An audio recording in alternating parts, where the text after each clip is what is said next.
कि आदित्यनाथ तुम गर्लफ्रेंड घुमाने ले जा रहे हो, कोई सड़क पे दिखना नहीं चाहिए, इसलिए भैया लॉकडाउन कर दो उस दिन पूरे पूरे पूरे राज्य का।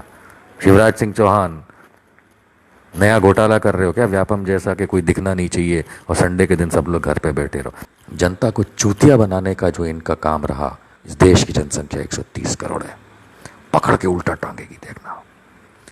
जो तुम सोचते हो कि तुम डंडा लेकर के इस देश पे राज कर लोगे, उठा उठा करके गाड़ देगी ये जनता तुमको। लेकिन अब तुमको हिंदू पकड़ के घुसेड़ देगा जमीन के अंदर। संघियों, ये समझ लेना। और नरेंद्र मोदी जैसे फालतू फालतू बेवकूफ नालायक, तेरी भाषा में जवाब दे रहा हूं, ये तेरे जो 50 लाख 1 करोड़ संघी है ना, कर ले तैयार, कर ले तैयार। खुला चैलेंज है तेरे को। कम से कम 50 करोड़ हिंदू तुम लोगों को पकड़ के जमीन में गाड़ देगा।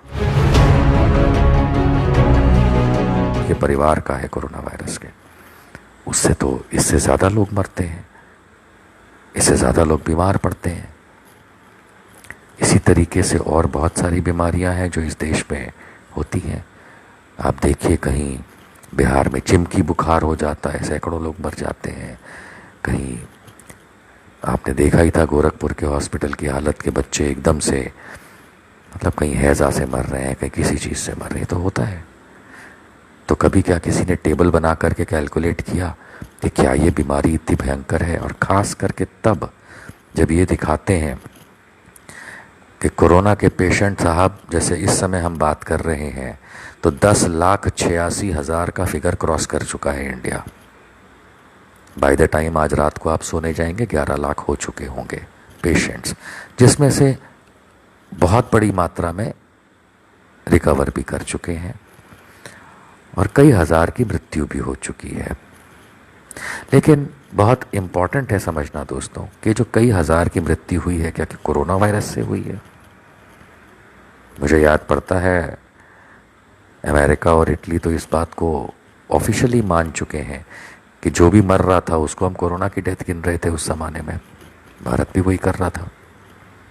मेरा एक डिबेट हुआ था एक चैनल पे, और उस समय deputy chief minister of Gujarat Nitin Patel साथ में थे, और उन्होंने कहा था अब हमने ये चीज़ रोक दी। करीब 1.5 महीना पुरानी बात है, ये 2 महीना पुरानी बात होगी, कि अभी तक तो जो भी मृत्यु हो रही थी हम कोरोना की मृत्यु में काउंट कर रहे थे, इसलिए मृत्युआंक इतना बड़ा है। लेकिन अब हम उसको, जो मृत्यु कोरोना की वजह से होगी उसको गिनेंगे, और बाकी मालूम चला जिसको हम इंग्लिश में अंडरलाइंग डिजीज़ कहते हैं, कि हार्ट पेशेंट था और कोरोना हुआ लेकिन हार्ट अटैक से डेथ हुई, तो उसको हार्ट अटैक में गिनेंगे। अगर किसी और वजह से डेथ हुई, किडनी फेलियर हुआ, लिवर फेलियर हुआ, रीनल फेलियर हुआ, ब्रेन स्ट्रोक हुआ, जो भी रीज़न हुआ, अगर उससे मृत्यु है तो उसी को गिनेंगे।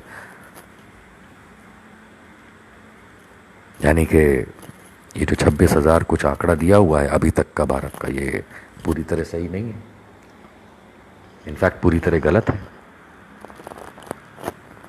ये स्केयर करते, डराते हैं आपको। आप कहते हैं 10,86,000 का फिगर इस समय हो गया, जब हम बात कर रहे हैं इस समय 10,86,000 पेशेंट हो गए हैं, तो उसमें बहुत बड़ी संख्या रिकवर भी कर गई है। लेकिन क्या मुझे बताएगा कोई कि हर साल मलेरिया के कितने पेशेंट होते हैं?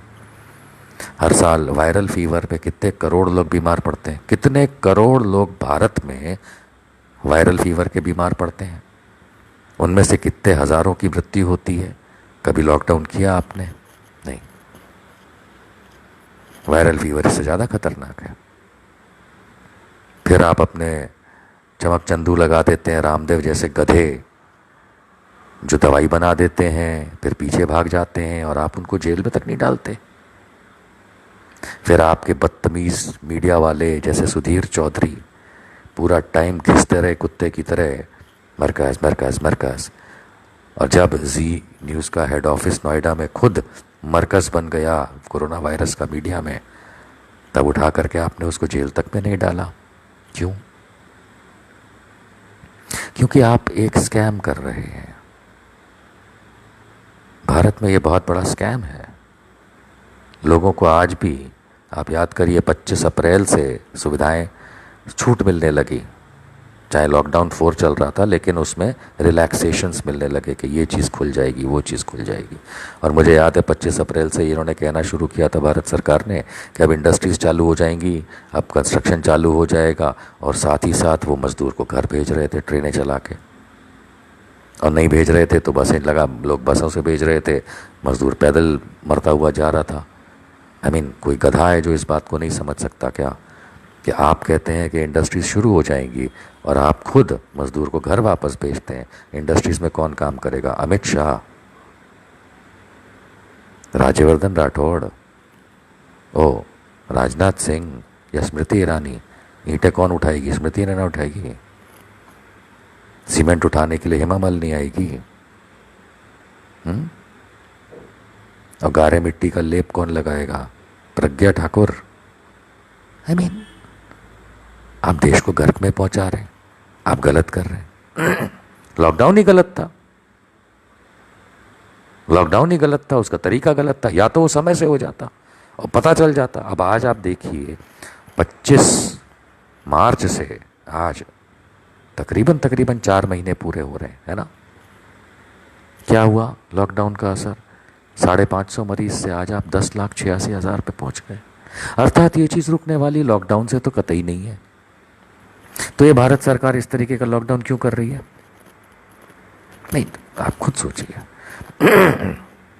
कोई भी इंसान, कोई भी बेवकूफ़ ये समझ सकता है, कोई अंधा, कोई बहरा, कोई गूंगा, कोई अनपढ़, कोई पढ़ा लिखा, कोई गोरा, कोई काला, कोई लंबा, कोई छोटा, कोई भी समझ सकता है कि भैया जिस चीज़ से फ़ायदा नहीं होता उसको घसीटने से क्या फ़ायदा। तो अब योगी आदित्यनाथ जैसे अक्लमंद और शिवराज सिंह चौहान जैसे अक्लमंद और भी कई लोग हैं,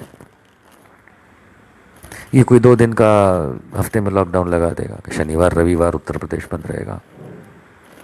वो शिवराज सिंह कहते हैं कि संडे के दिन 1 दिन का लॉकडाउन होगा। अबे गर्लफ्रेंड घुमाने थोड़ा ना ले जाना है, तुमको गर्लफ्रेंड ले जाना है घुमाने कि आदित्यनाथ तुम गर्लफ्रेंड घुमाने ले जा रहे हो, कोई सड़क पे दिखना नहीं चाहिए, इसलिए भैया लॉकडाउन कर दो उस दिन पूरे राज्य का।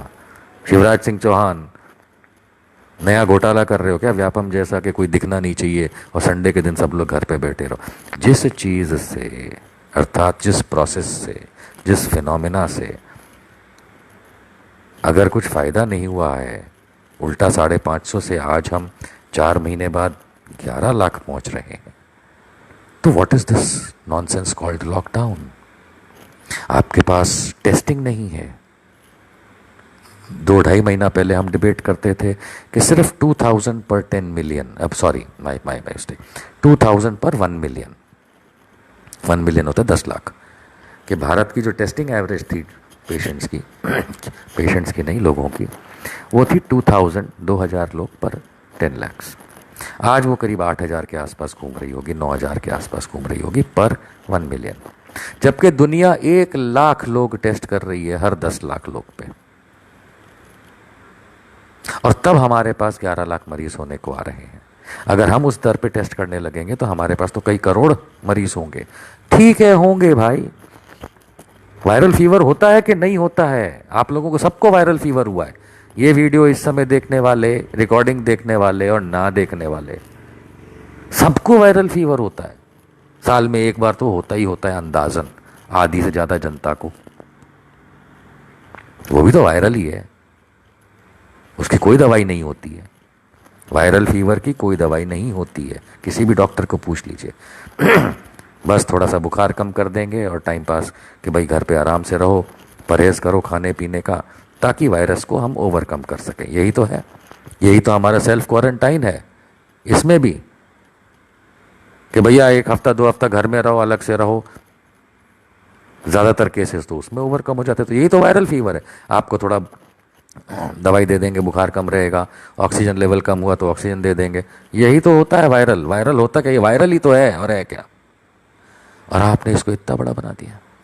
आई मीन कोई मेरे को गलत साबित करके दिखाए इस चीज़ में कि वायरल फीवर हर व्यक्ति को होता है इस देश के अंदर, हर व्यक्ति को होता है। अगर हम आधी के भी गिनती कर लेते हैं तो 130 करोड़ की जनसंख्या में से मान लेते 60 करोड़ लोगों को हर साल वायरल फीवर होता है। नहीं होता है? 40 करोड़ को तो होता होगा, नहीं होता होगा? 20 करोड़ को होता होगा, 10 करोड़ को होता होगा। अरे 10 करोड़ लोग जब इस साल, हर साल वायरल फीवर होता है इंडिया में, तो 11-12 लाख के ऊपर आप देश बर्बाद कर रहे हो। आई मीन क्या लॉजिक है ये? और फिर फालतू जैसी पॉलिटिक्स करने के लिए अमेरिका के साथ हम हाइड्रो ऑक्सी क्लोरोक्वीन उसको देंगे, बदले में वो हमको वेंटिलेटर देगा। घंटा तुमको दिया आज तक।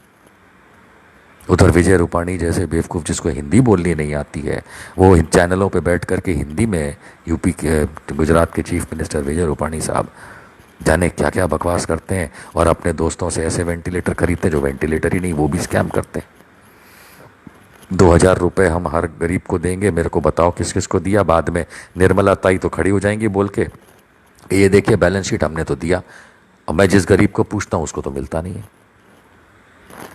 मैंने जिस गरीब को पूछा नहीं मिला है। आप में से आप किसी को जानते हैं जिसको मिला है? हर महीने राशन मिलेगा, मिल रहा है क्या? नहीं मिल रहा है, काम है नहीं। ये फांसीवाद है। देश को इतना गरीब करो कि देश तुम्हारे सिवाय कोई ऑप्शन बात ही ना कर पाए। सो द प्रॉब्लम इज, मैंने आज ये, मैं एक और करूँगा 25 मार्च को जो लॉकडाउन हुआ था, पूर्ण लॉकडाउन, इसलिए मैं 25 जुलाई को एक और लाइव करूँगा। उस दिन थोड़ा ज़्यादा मैं डिटेल्स और निकालूंगा। लेकिन आज मैंने, जैसे इन्होंने जनता कर्फ्यू का ऐलान किया था 19 मार्च को, आज मैं जनता को चूतिया बनाने का जो इनका काम रहा उसका मैं रिप्लाई दे रहा हूं कि Modi ji, you have to face it now. देखिए, आपके फॉलोअर्स हैं, डंडा लेके सड़क पे घूमते हैं, होंगे करोड़, 2 करोड़, 3 करोड़, 5 करोड़, 10 करोड़। इस देश की जनसंख्या 130 करोड़ है, पकड़ के उल्टा टांगेगी, देखना। मैं इस वीडियो के माध्यम से हर उस व्यक्ति को बता दूं जो मोदी का फॉलोअर है कि तुम जो मुझे गाली देते हो, तुम जो मेरे बारे में उल्टा लिखते हो, तुम जो दूसरे लोगों को उल्टा बोलते हो जो आपकी फॉलो नहीं करते मोदी जी को, जो तुम सोचते हो कि तुम डंडा लेकर के इस देश पे राज कर लोगे, उठा उठा करके गाड़ देगी ये जनता, तुमको घुसेड़ देगी 10 फुट जमीन के नीचे। कभी चैलेंज करके देखना, कोई पुलिस नहीं बचा पाएगी, कोई आर्मी नहीं बचा पाएगी। क्योंकि आज तक तुम लोग सिर्फ मुसलमानों से भिड़ते आए हो और उनको बदनाम करते आए हो। ठीक है, वो राजनीति अलग चलती है, हम रोज देखते हैं, लेकिन अब तुमको हिंदू पकड़ के घुसेड़ देगा जमीन के अंदर। संघियों, ये समझ लेना, क्योंकि देश बर्बाद हम नहीं होने देंगे। और नरेंद्र मोदी जैसे फालतू फालतू बेवकूफ नालायक आदमी, तूने जो 4 महीने इस देश को बर्बाद किया है, we will throw you out. Coronavirus के नाम पे इस देश को बर्बाद किया, जनता कर्फ्यू लगा करके आड़ में सबको बेवकूफ बनाया, गरीबों से लेकर के एक आम इंसान को भूखा प्यासा कर दिया। जितना तू गोदी मीडिया से मदद ले सकता है मोदी ले ले। अब देख देश तेरी कैसे वाट लगाएगा, और मैं तेरी भाषा में जवाब दे रहा हूं। ये तेरे जो 50 लाख 1 करोड़ संघी है ना, कर ले तैयार, कर ले तैयार। खुला चैलेंज है तेरे को। कम से कम 50 करोड़ हिंदू तुम लोगों को पकड़ के जमीन में गाड़ देगा।